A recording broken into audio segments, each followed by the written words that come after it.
Ghosts, fortunes, felines, and firelight. Join me for the folklore behind the fright. Welcome to Otherworldly Lore. Here, we gently turn the pages of the arcane, occult, paranormal, and mythic. This is a place for restless spirits and ancient rites, for hearthside wisdom and hedge magic, the kind of lore that's been waiting to be rediscovered. So whether you're drawn to myth or mystery, to folklore or the faint sound of footsteps in an empty hallway, there's room for you here.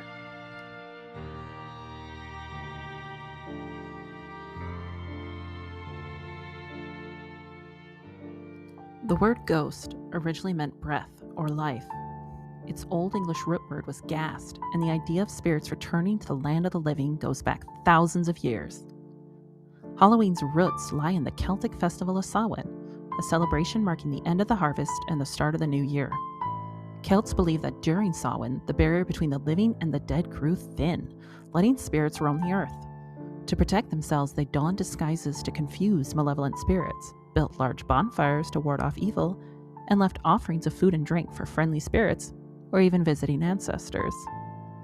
When Christianity spread across Europe, All Saints' Day on November 1st and All Saints' Day on November 2nd absorbed many of these older traditions. Today, ghosts still haunt our stories, our costumes, and our Halloween nights, reminding us of a time when humans and spirits shared the same space, if only for a single chilly evening. During Samhain's dark hours, when the veil between the worlds is at its thinnest, some witches hold what's known as a dumb supper, or silent supper.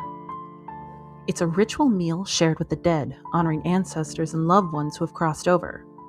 The supper begins in silence. A table is prepared with care, candles for light, photos or heirlooms of the departed, flowers, and simple offerings. Each place at the table is set for both the living and the dead, with a plate, utensils, and a chair for each spirit you wish to honor. Food plays an important role. Many prepare the favorite dishes of their loved ones, believing the spirits partake in the essence of the meal. As one would cook or set the table, they were to focus on memory, gratitude, and the act of welcoming them home.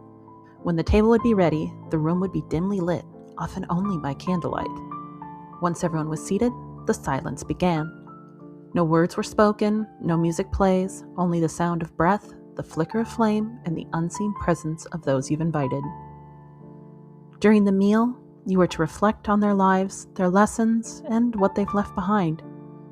Some people would use this time to listen for signs or feelings, a shift in the air, a flicker of intuition, hopefully a sense of peace. After the meal, you could sit in a quiet vigil, meditating or offering a silent prayer of thanks. Eventually, you would close the supper by thanking the spirits for visiting and releasing them to their rest. The offerings and food would then respectfully be returned to the earth, completing the cycle of giving and release. A dumb supper is not about fear or spectacle. It's a moment of stillness, a bridge between worlds built on love, memory, and the quiet power of silence. In ancient Egypt, they were sacred, and in Britain, Scotland, and Japan, symbols of good luck or fortune.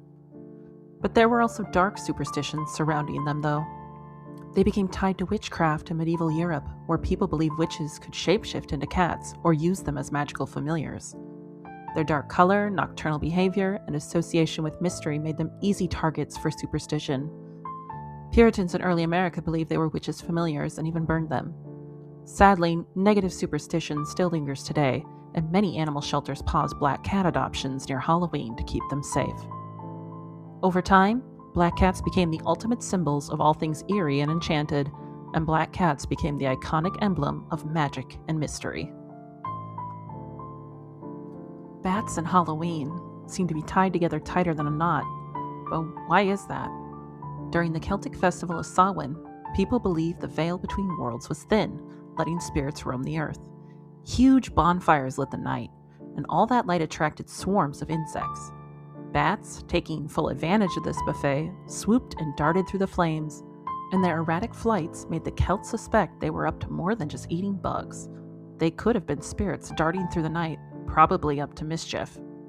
Fast forward a few centuries, and literature gave bats another dark twist. Bram Stoker's Dracula made vampires synonymous with bats, cementing their spooky reputation.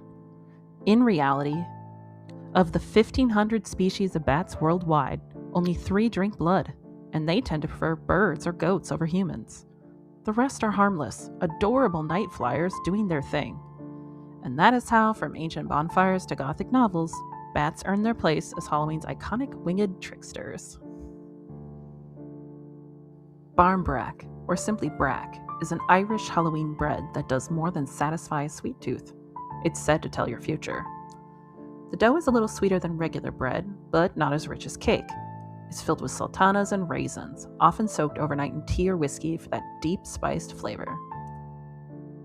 But the real fun starts with what's hidden inside. Traditionally, a barmbrack held small charms, each one a glimpse into your year ahead. Find the ring within, and you'd be married within the year.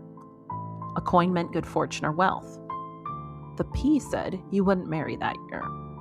The bean predicted a future without money. The cloth, or rag, warned of bad luck or poverty. And the stick, well, that one hinted at an unhappy marriage or a year full of quarrels. Families would slice into the loaf on Halloween night, each person waiting to see what fate their piece revealed. It wasn't just dessert, it was a bit of edible divination passed down through generations. To stay safe during Samhain, people left offerings of food and disguised themselves as monsters to hide among the restless dead. When Christianity spread across Europe, Samhain evolved into All Hallows' Eve. By the 16th century, children in Scotland and Ireland practiced guising, donning costumes and visiting homes to receive small treats meant to appease wandering spirits. Halloween, as Americans know it today, didn't emerge until Irish and Scottish immigrants brought their traditions to America around the 1840s. The phrase trick or treat wouldn't appear until the 1920s, and the candy craze only took hold after World War II, when sugar rationing ended and suburbs offered perfect candy-grabbing routes. Willingly providing candy was a clever way to keep pranksters in check, a benign, sugary form of paying for protection on the night of mischief.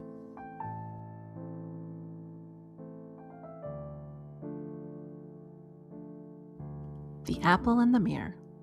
This first one comes from the 1800s, when Halloween was as much about divination as it was about mischief.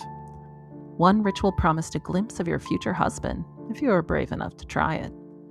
Sit before a mirror by candlelight, cut an apple into 9 pieces, eat 8 of those pieces.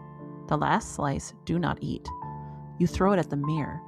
The story goes that the reflection of your future husband will catch that slice behind you. There's also a simpler, less dramatic variation.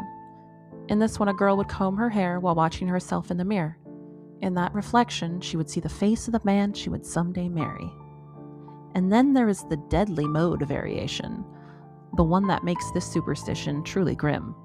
At midnight, a woman would walk up or down a set of stairs while staring into a handheld mirror. People would tell of 3 possible outcomes. The mirror might show the face of her future husband. It might show a skull, which meant she would die before getting married. Or the ritual could end in horrible injury, sometimes fatal. So best to skip the stairs on this one if you're curious enough to try. So the mirror rituals promise either marriage, misfortune, or death. They are a sharp reminder that some folkways flirt with danger. So on Halloween, if you feel the itch to try the mirror test, remember the stakes the old stories put on that reflection. The apple under the moon.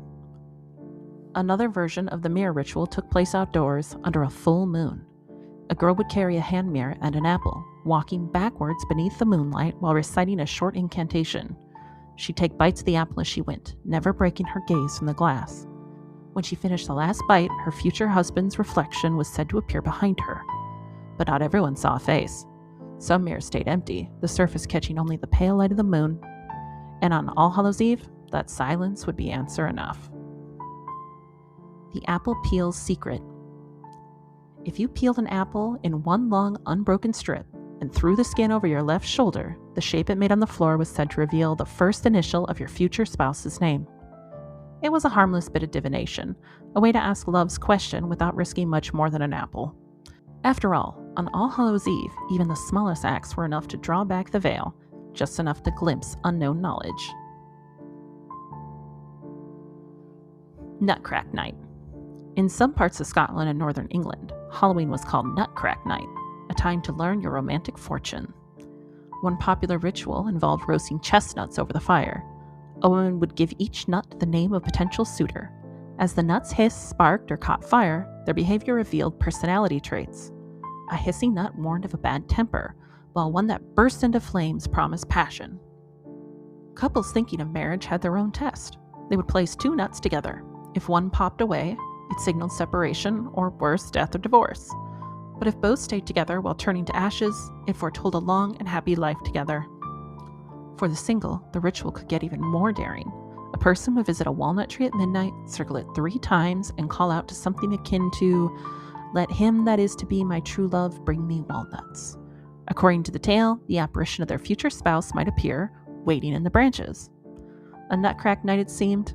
Even the simplest nuts could whisper secrets about the heart.